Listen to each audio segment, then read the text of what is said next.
room talking about AI, my team would be the first to tell you that I wouldn't be the earliest adopter of tech. However, we have seen revolutionary changes just in our work as regulatory vets recently, in common with colleagues in practice. So it is something that's going to really make our job better, safer, faster, with Seamus coming in only a few weeks ago, as you've just heard, as CTO of IHRB and HRI. We've seen changes even in 6 weeks, which are going to take us forward on some of the big projects we're trying to do. This session in particular is about smart data, safer horses, reducing injury risk through analytics. It's one of the big challenges we have, keeping our horses as safe as we can. It's one of the biggest risks, I would say, wouldn't I, to our industry in terms of not doing that. I don't have to spell that out to this room, I think. So the team today are going to talk us through some of the really practical applications of data, use of data and AI to help us do this. We can't remove the risk to horses and them sustaining injuries, whether it's out on a racetrack such as this gorgeous one here at Naas or at home, but we can reduce that risk, and using data and analysing it effectively and properly is what we need to do, and we need to do it fast. I was really delighted to hear Seamus just talking about, these things aren't happening in 20 years, they're happening in 3 years, and the speed and the energy you can probably tell that he's brought to our work already is there to see. I love the idea of horses being data-generating creatures too. They are data-generating creatures, and ironically they can generate the data that's actually going to help to protect them going forwards. Anyway, enough of me. I'm going to pass on to the team here. Rob, I think you're first up. Yeah, thank you very much. So Rob Sheppard. Rob probably needs a little introduction. I don't know if you want to say a little bit about yourself. Start off with. Yeah, happy to. Well, good morning, everyone. So my name's Rob. I work as Product Director at Ellipse Data. I should start by saying that I agree with a huge amount of what Seamus said, so much so that he's taken my joke. So I was going to begin with a caveat that I'm not a horse racing expert, and I was telling my mother-in-law, who's a keen racing fan, that I was coming to do a session about AI, and you know the punchline. But fortunately, a little bit more about artificial intelligence, but be the judge of that at the end of the session.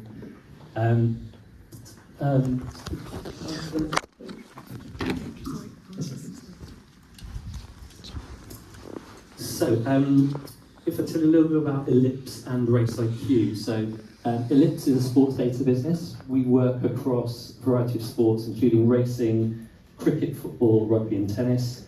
And we've partnered with Racecourse Media Group to, on the Race IQ project, to bring new metrics and insights to horse racing. So how it works is we ingest tracking data from each horse in a race. RMG provide those trackers. There's 2 trackers on each horse, and they provide data 18 times a second on their position and speed. And from that, we ingest all that data and are able to derive metrics from it. The key aims of the Race IQ project are to deepen fan understanding of the sport and to try and make it more accessible to a new audience, to try and tell stories about racing in a different way, so seeing where the data takes us, uncovering new narratives about sport, and finally to bring these sort of outputs into an audience in a new way. So currently you can see the sectionals we provide on the Racing TV website. You'll see a lot of usage of the Race IQ data on Racing TV and ITV Racing. So let me give you an example of one of our first metrics which we created, which is called length gain jumping. So this takes the tracking data that we use and uses machine learning to create jumping insights from that tracking data.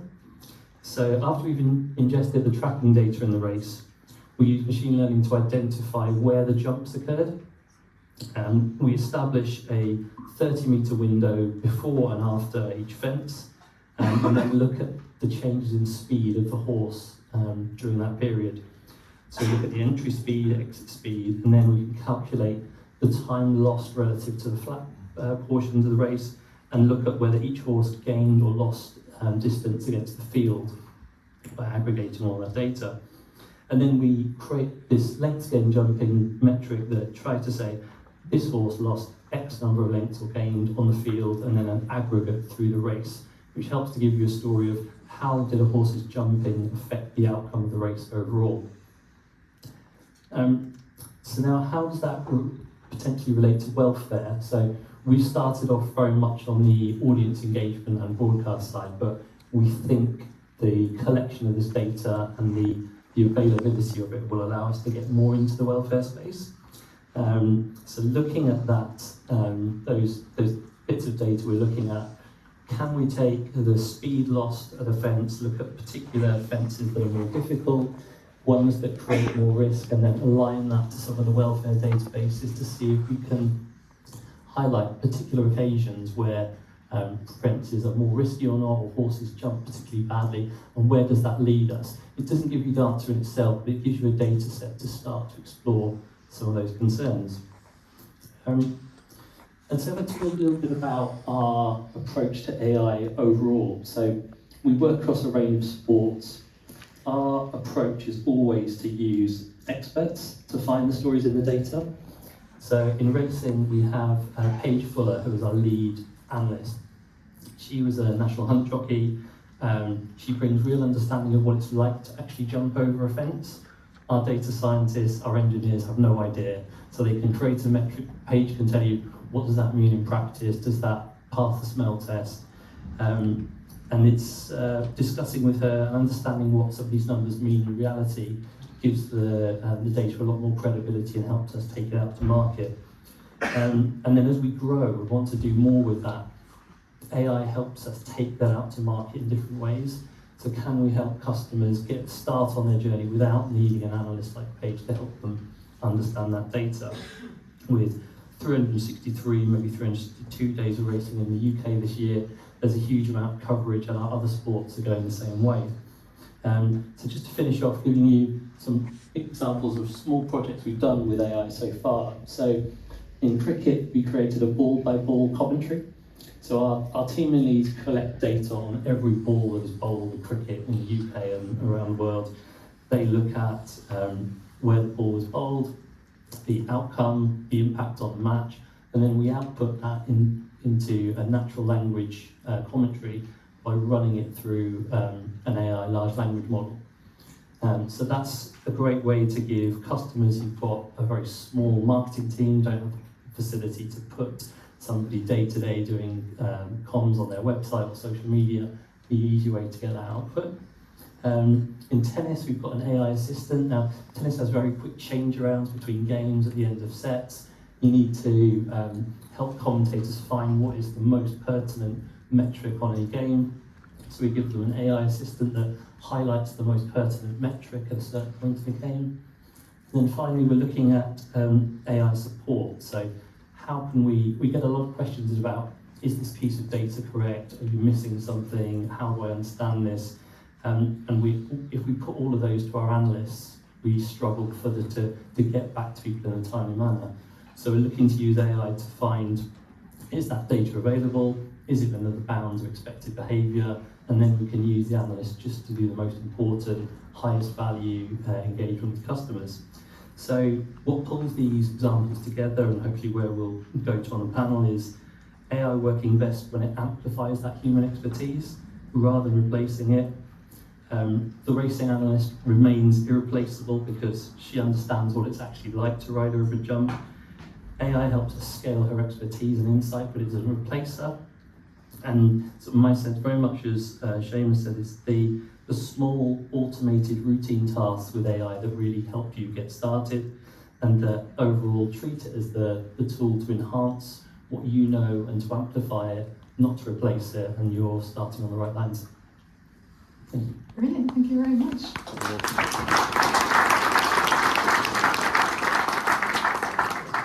We're going to have plenty of time for questions. If there's any burning specifically for Rob, I will invite it now, otherwise I will move to our next speaker. Not anything burning, which is fine. Okay, I'll introduce to you Marcus Swail, and also another equine veterinary surgeon. Again, Marcus, do you take a bit of yourself, please? Yeah, sure. So, my name is Marcus Swail. I'm a vet working, in spite of the accent, I'm a vet working locally in Kildare. I've been in Kildare for 27 years now. Just didn't shake the accent off yet. In contrast to my previous speakers, I actually do know a little bit about artificial insemination, and but my area of interest now is orthopedics and lameness. And I think it would be fair to say that technology in a broader sense has significantly changed the way that I work. in the main, in the advances in imaging, particularly digital radiography, ultrasound, MRI, CT, so that technology advancement in that space has significantly changed our ability to do our job better. And moving on more specifically to AI, I have always had a good interest in equine gait analysis, just by nature of the fact that it's a good fit for, I always felt it was a good fit for what I do every day, because at the end of the day, I spend most of my working hours looking at lame horses, or looking, if you want to put it another way, looking at the symmetry or asymmetry of movement of horses.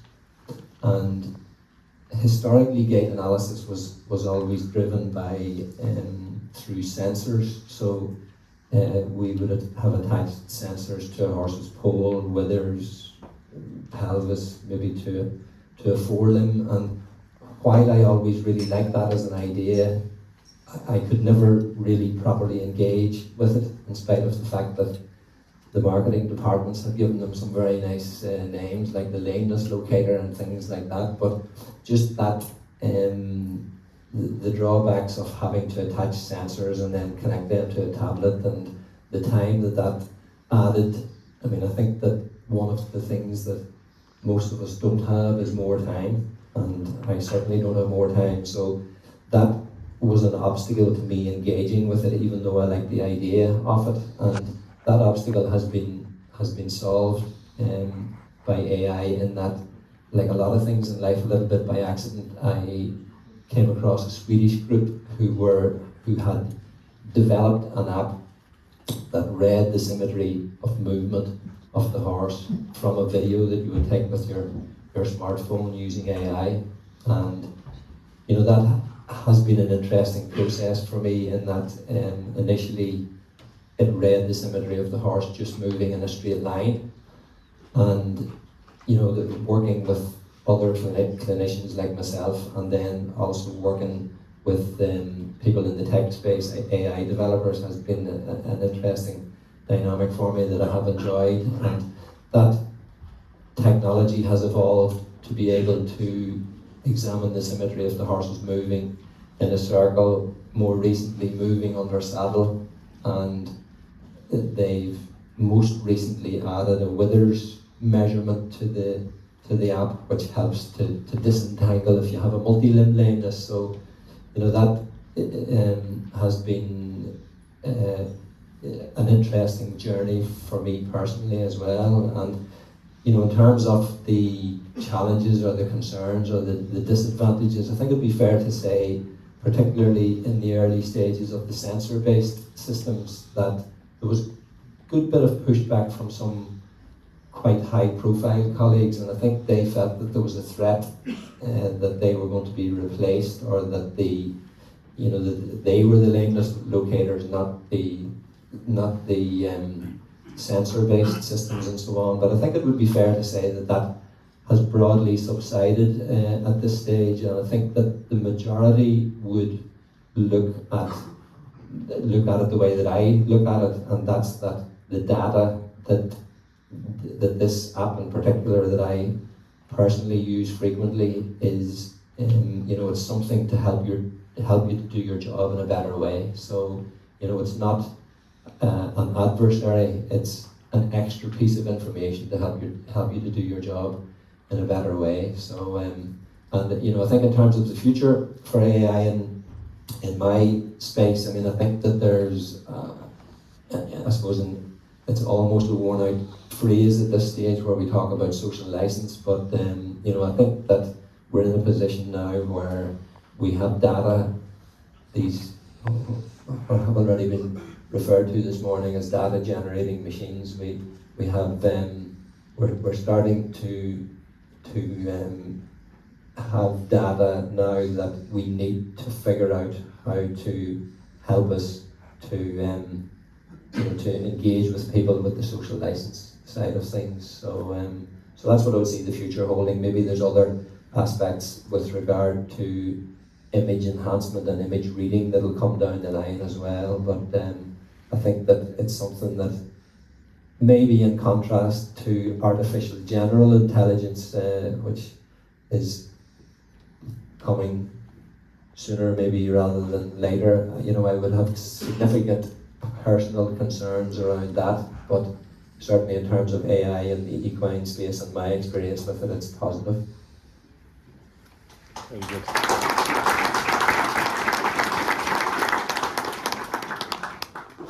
Thank you very much.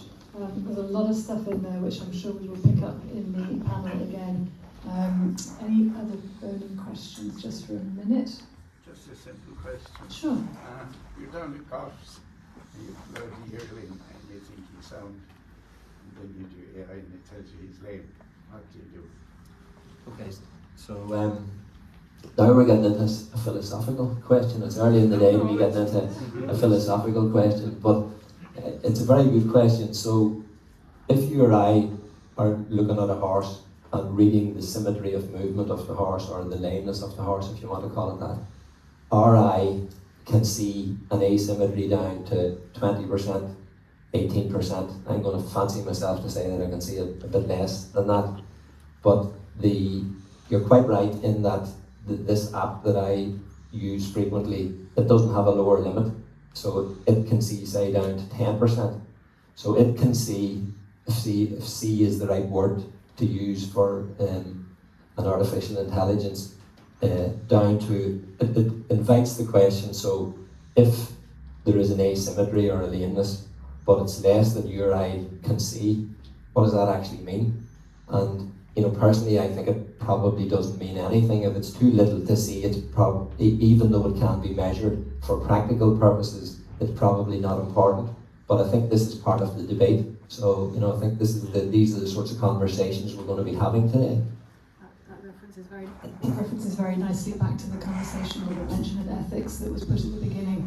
I might just move on now to our third panellist before we have a broader discussion, if that's okay. So introducing Annemarie Brittany's little introduction. Annemarie, would you like to just say a few words perhaps about your background, why you came into this, and then talk to us, please? Thanks very much, Lynn, and thank you, Mark and Brendan, for having this today and for inviting us all to be here. I did notice, however, that the title of this session changed a bit over the last couple of weeks, but I think ultimately it probably is outlining what we're all trying to achieve by the use of technology in equine. And fundamentally that is, can we use technology to provide us with information that allows us to do the best job we possibly can for the horses that are in our care? Can we use technology to help us identify early possible illness or injury? Can that then allow us to intervene earlier and provide better outcomes for the horses that we're looking after? Can we use the technology to help us maximise a horse's performance potential and likewise minimise poor performance? Can we use technology to help us with all of that? When we started out on this journey a long number of years ago now, there was very little in this space, especially very little designed specifically for equines. But I think it's just fantastic to see so much innovation in the space now. So many great products, so many great companies, so many great ideas that are all coming out. And essentially, we've all got the same aim. How can we impact positively on the health and welfare of the horses that we're looking after? And just a little bit about our company. It's called Equimetrics, and to date we have launched one product called VPro. It's for veterinary professionals, and instead of me going on for ages about what they both do, I've put together a short little video clip that may just explain it quicker and simpler. And VPro is on the market, and essentially it provides vets with a veterinary tool to receive live health monitoring anywhere where the horse is, anywhere whether it's in the clinic or whether it's at home in your yard. It also allows you to see a live ECG very easily and simply. You can do up to 24-hour at-rest ECG or an exercise ECG if you find any concerns about the patient. Our second product, S-Pro, is hopefully going to launch in a couple of weeks' time, and that provides the trainer with some training metrics that can again help them make better decisions and give more information around the work that you're doing every day. So if it's okay, Mark, I might play that video, and any questions that anybody has, please reach out to me at any time. Thank you.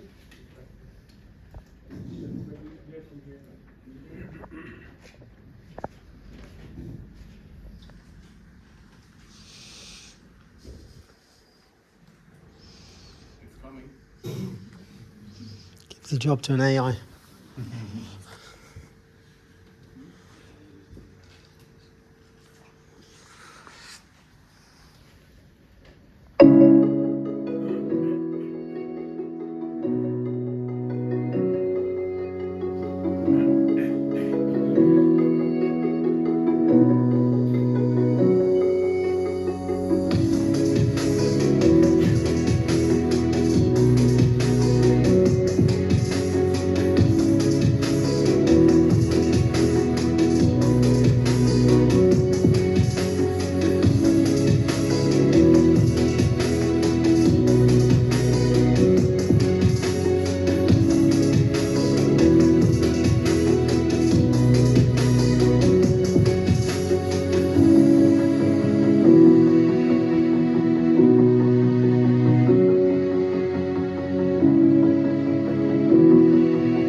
Well, where do we start? I think that there's a theme here very much of safety and equine welfare. Those are the two things that come through loud and clear from all three speakers. We've spoken at various times between us about how to use data. The data that is being generated now has potential, clearly, to improve equine safety and welfare.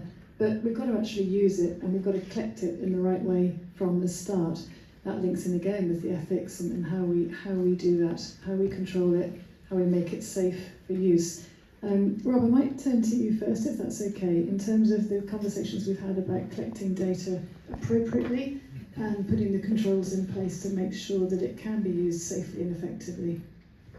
Yeah, I think that the main set of data we use is very sort of transparent and uses the race data.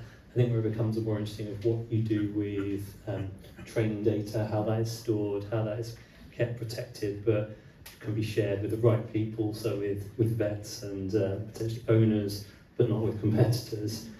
So parallel for us, we do a lot of work in tennis, and the ATP who run the men's tour are trying to get all the players to wear wearable devices, but not a million miles away from the Equimetrics tool. And so we have to put very strict controls in place of what is sort of public data, results, score, speed of serve versus what is private, that is heart rate, training patterns, kind of level of exertion. So I think you have to create some buckets that you do add data in and then sort of protect it appropriately. Exactly, and when we're talking about the horse, it gets a little bit more complex still, because who owns the horse's data? Is it the horse, is it the owner, is it the breeder, is it the trainer? This is something that for what it's worth, I did a PhD in genetics, and who owns the horse's data? I had significant issues of data access and ownership of that DNA. Same sort of ethical questions will come up, and we need to tackle them. We need to deal with them as an industry. Annemarie, from your point of view, we spoke about the use of the data. You said in your introduction, using it to reduce risk, to improve horse health and safety and welfare. That's what it's all about. How do you see the data collection going forwards from now? How do you see us making sure that we're collecting the right data from the right people, the right horses, right time, all of that piece of it? Because obviously we're at the beginning of this now. What we do now will affect the data set we have in 2 years' time, or even 1 year's time. So getting it right now was an important theme I know we spoke about. Absolutely. I suppose you have to know what data is worth collecting, and the data that gives you actionable insights, and data that you can track over time so that you can then pick up on maybe subtle changes, changes in movement, changes in stable behaviour, changes in any of the patterns that the horses go through every day, to help inform you as to how that training regime is going, whether you need to back off, whether you can step up. There's lots of different use cases, and I think we're collecting as much as we can, and we've already, I suppose, tried to focus on the metrics that we feel inform you as a trainer as to what you want to see and what you can potentially act upon. Thank you. Marcus, same sort of question for you really.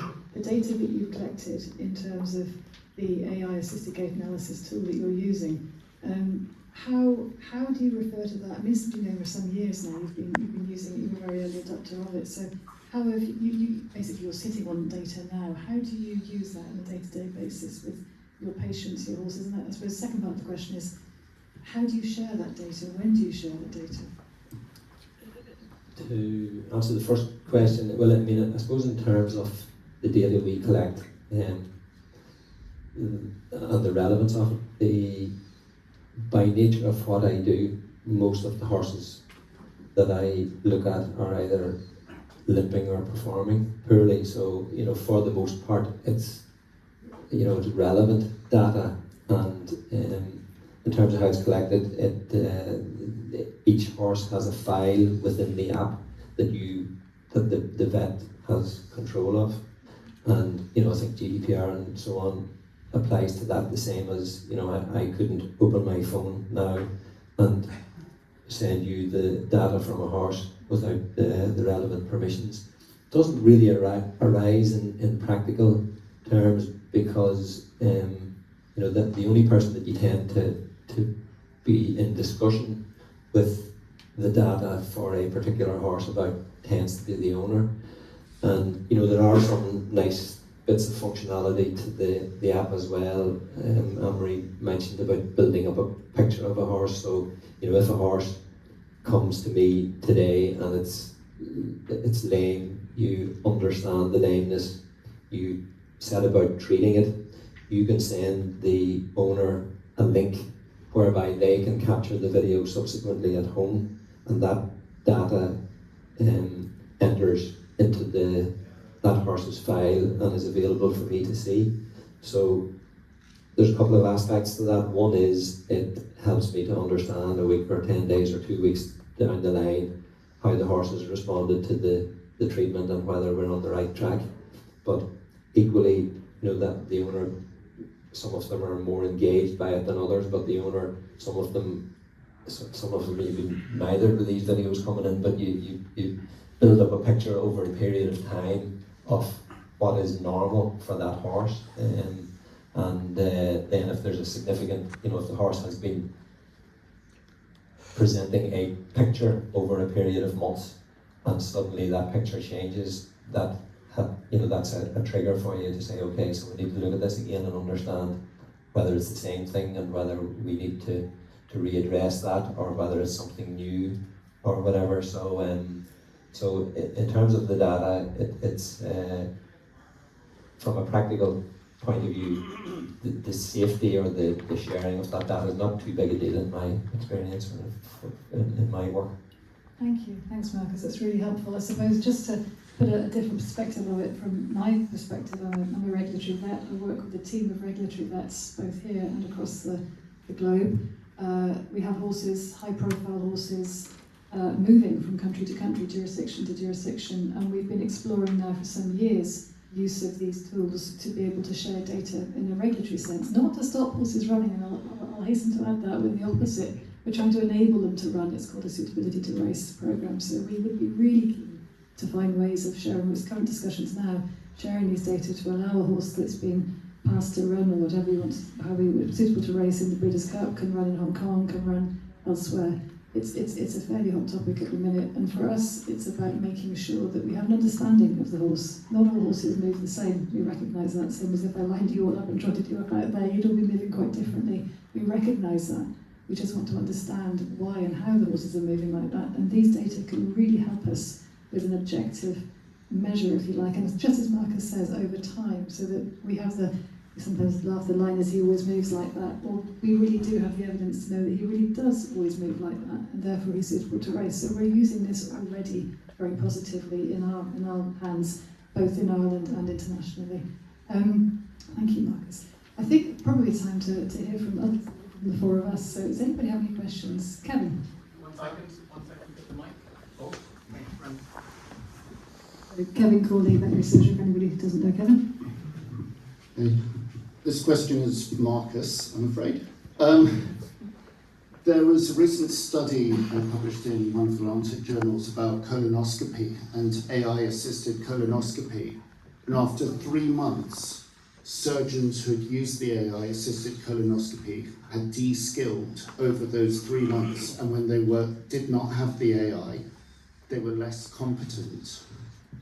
I'm wondering about whether Sleep has done any investigations of whether, especially young veterinarians, are getting de-skilled by these tools, because we have to keep a human in the loop. And legally, our structures are still that the veterinarian is liable, not the machine. So how do we ensure that we don't lose the human skill, especially for kind of complex lameness? Tilo Fowl showed these systems aren't great for complex lameness or neurologic cases. And keep our humans trained, because someone experienced like you can clearly supervise it. But how do young vets supervise AI? It's a really good question, Kevin, and I wouldn't expect anything less from you. So I'm going to start with my personal perspective on it, and then I'll come to younger colleagues. So I haven't noticed myself getting any worse at my job, but that's not to say that I haven't. But I would actually, from a personal point of view, I would find the opposite. And why is that? Because I think in a way, like, I don't know when I'm looking at the horse, I joke a little bit about the app sometimes, that one of the things that I like about it is that it always agrees with me. And, in a way, that's, that is a bit of a joke, but it's extremely important that that's the case, because if it's generating data that's not consistent with what you're seeing, then that's, that is no good to anybody.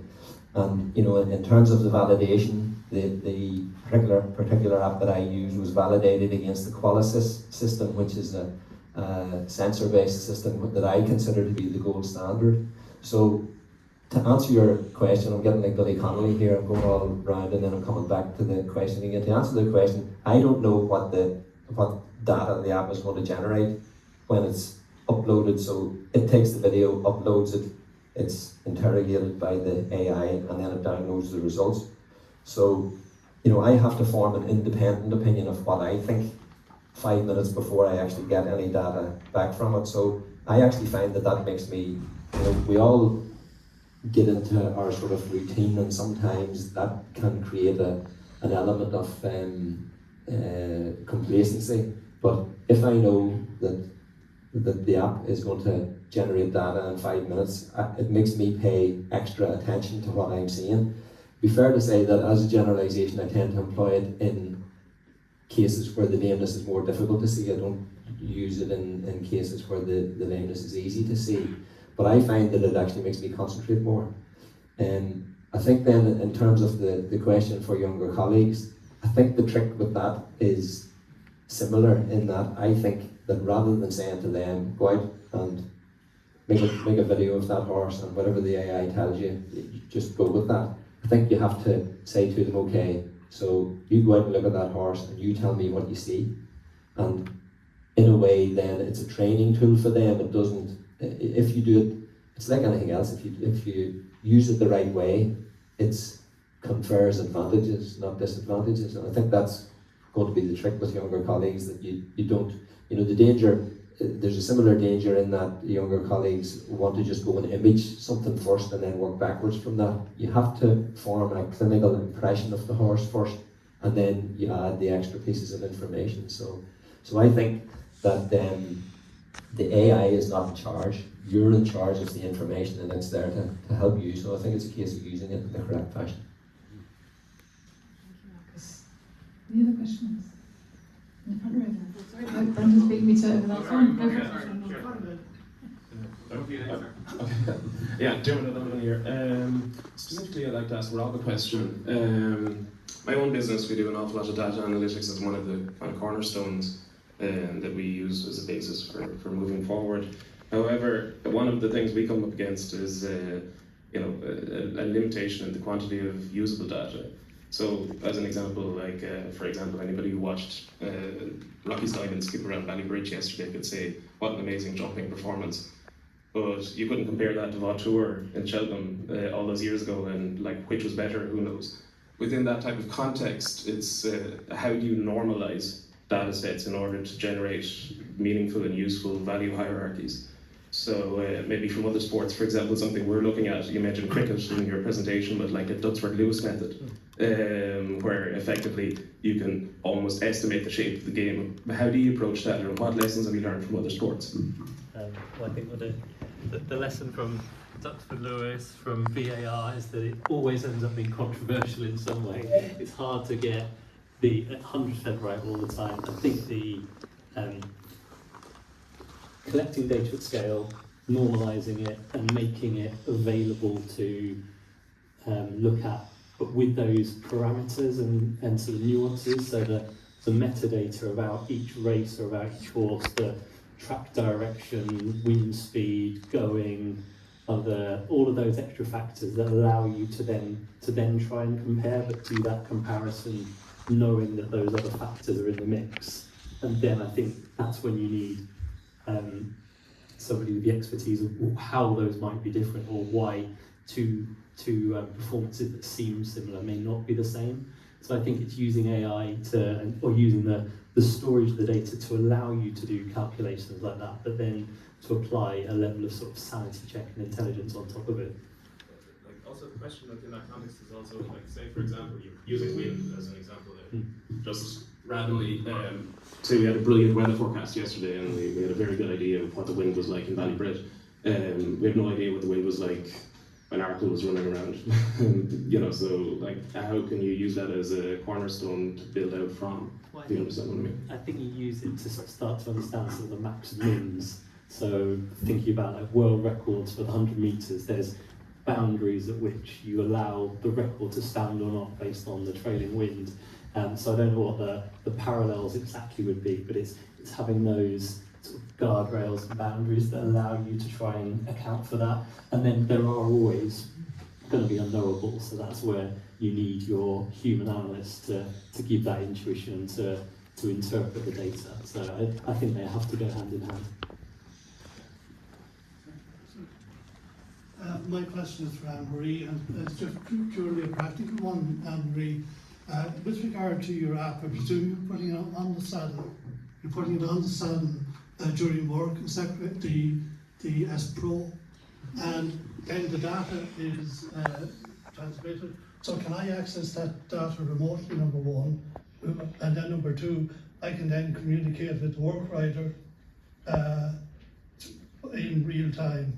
Have I got an idea of what's involved? So how we use it is the saddle pad is put on when the horse is tacking up. You use a little device to scan the microchip and pop it in, and then it follows the horse throughout that whole morning of exercise. You can take the device and put it on as many horses you want.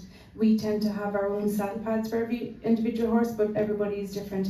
Then when you're finished, you plug the device in, it offloads all of the information to the cloud, process it there, and comes back down to an app on your phone. So the S-Pro data is not live. There's a huge amount of, it would need a huge amount of broadband capacity to be able to do anything live, and gallops and race courses, they tend not to be enabled in that fashion. So we offload the information after the exercise is finished, and then you can get it on your app within a couple of minutes. What's the cost of the system? Oh, well, we have two different options. We can purchase up front, or we're also going to have a rental model. So the rental model is coming in at about maybe, I think it's about €50 a week. The purchase up front is in around the 2K plus some data management fees.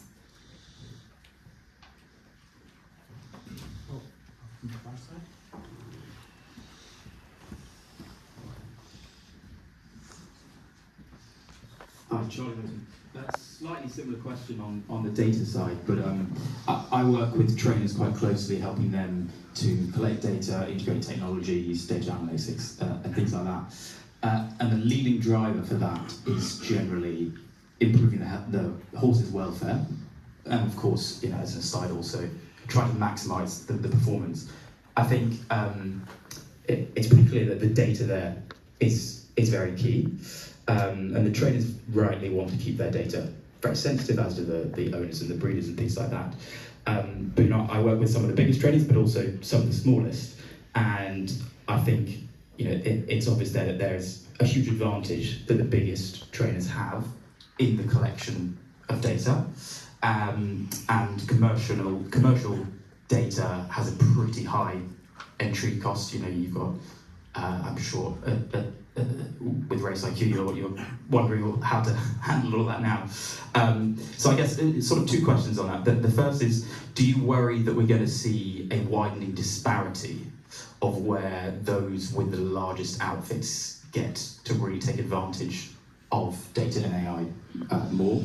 And do you feel that we need initiatives for more open access to shared data so that the health of the horses is really at the forefront?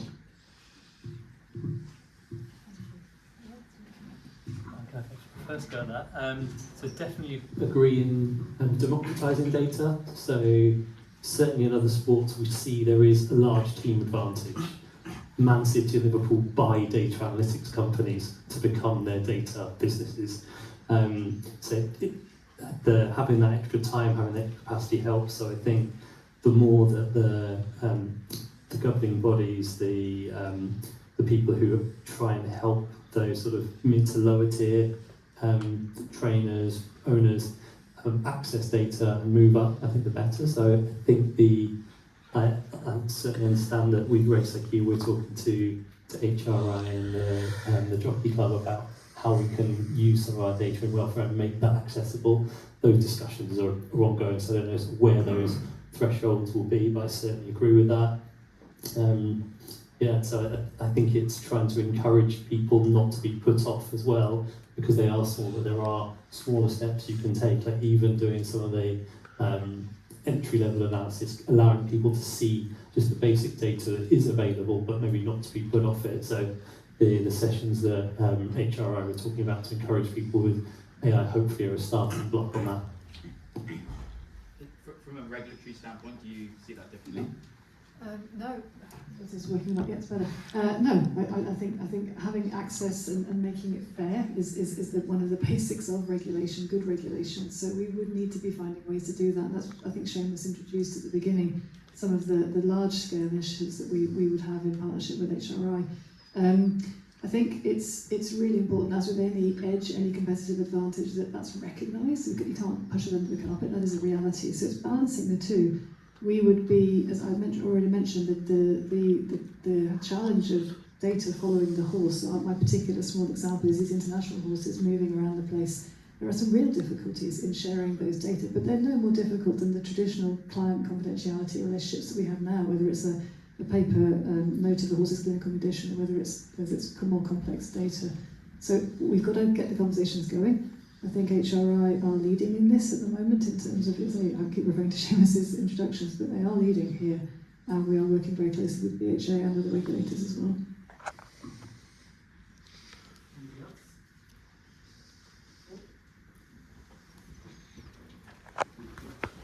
Got the easy gig here. Brenda's running around like I need this.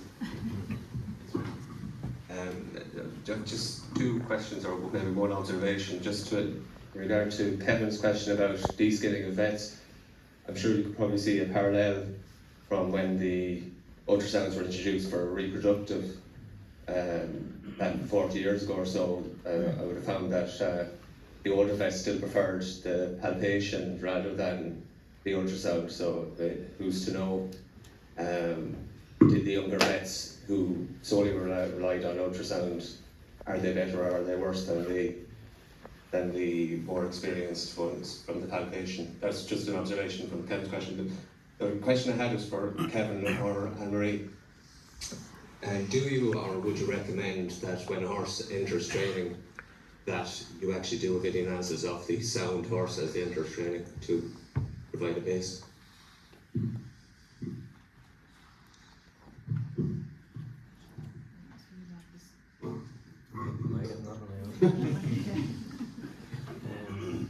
I mean, I think it's back to that. I mean, where are the risks, or where is the information in the data? I mean, one of the places that I would see the risk in being is not whether the baseline picture of the horse stays the same, but it's where it changes. So, I think building up a picture, whether it's from the first day that it goes into training over a period of time, or there may be merit in that the first day that a horse goes into training after a break may not be reflective of what it looks like when its work or its training intensity or its workload increases. But the point I suppose I'm trying to make is that the danger comes in.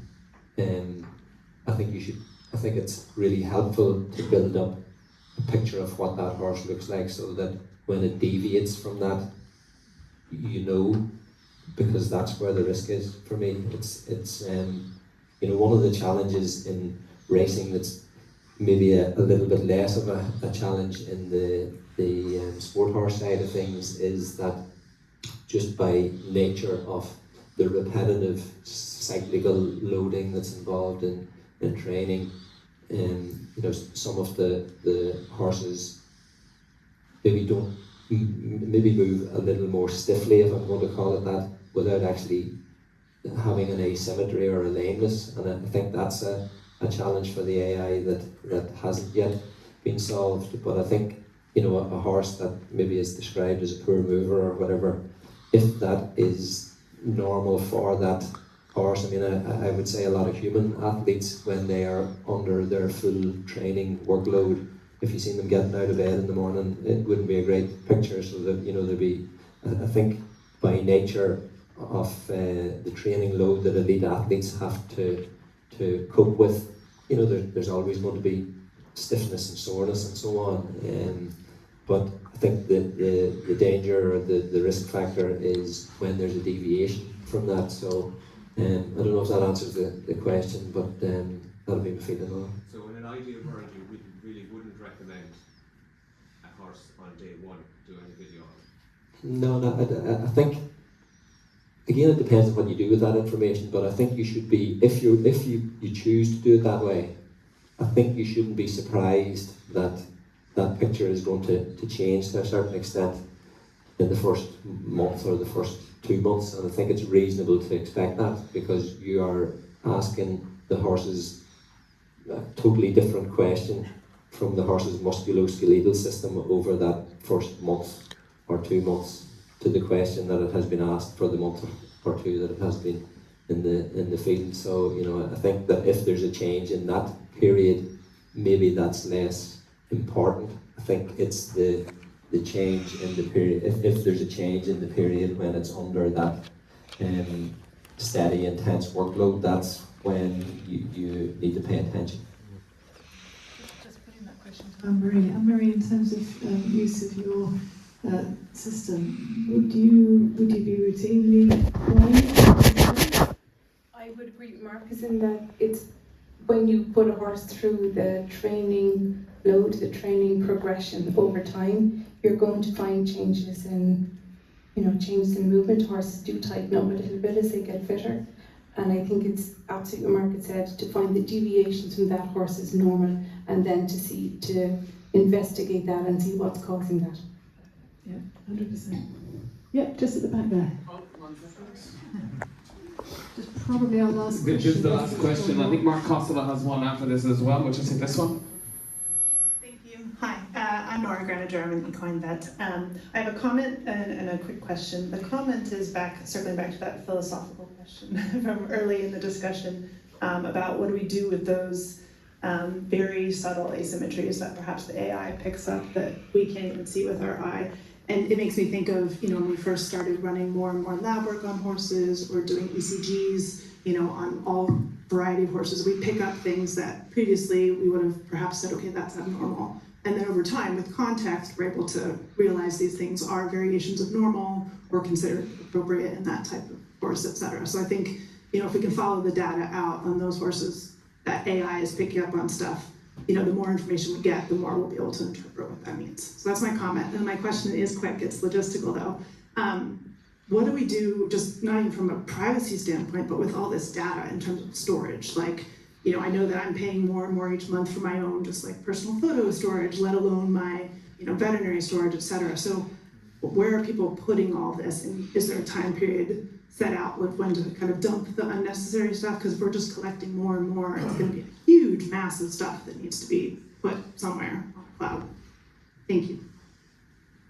I think I'm turning to Rob again here, and he was going to. It's a very fair question. Our typical approach is to store sort of the raw data, so before we've done any processing on it, for a period agreed with the people who want to use it. So typically that's 13 months. That allows you to look back and see, you can get back to something you needed to compare year over year performance. And then as you process it up, so you go from raw to kind of structured to then your sort of final data that you share externally, we want to keep that for as long as possible. So our cricket databases go back to 1871, because you can go back through school books and figure out what was that and put that into an electronic format. So you have to try and find ways to keep that storage low. So we put some of our data into a deep freeze, so we can get back to it, but we're paying the cheapest price possible for it. I think then there are environmental concerns of how much is actually the heat and the carbon from storing all that data. So it's on a process, and as you find it's useful, you find you're no longer using things, then we tend to have sort of a rolling period at which we'll delete it. And finally, I've got Mark here with the most important question of the session. A light-hearted one for you, Rob, to finish with. You mentioned you can do a ball-by-ball commentary on cricket. You also know where the horses are first, second, and third all the way around. You've loads of data through the race. How close are you to creating a robot commentator, and who's going to tell Jerry Hannon he's out of a job? So the nice thing with the ball is we get a break in between it, so that allows us to kind of catch our breath and put something out. We're trying, so I don't want to put too firm a date on it. Okay, if there are no more questions, thank you very much to the panel and to the audience for your questions as well.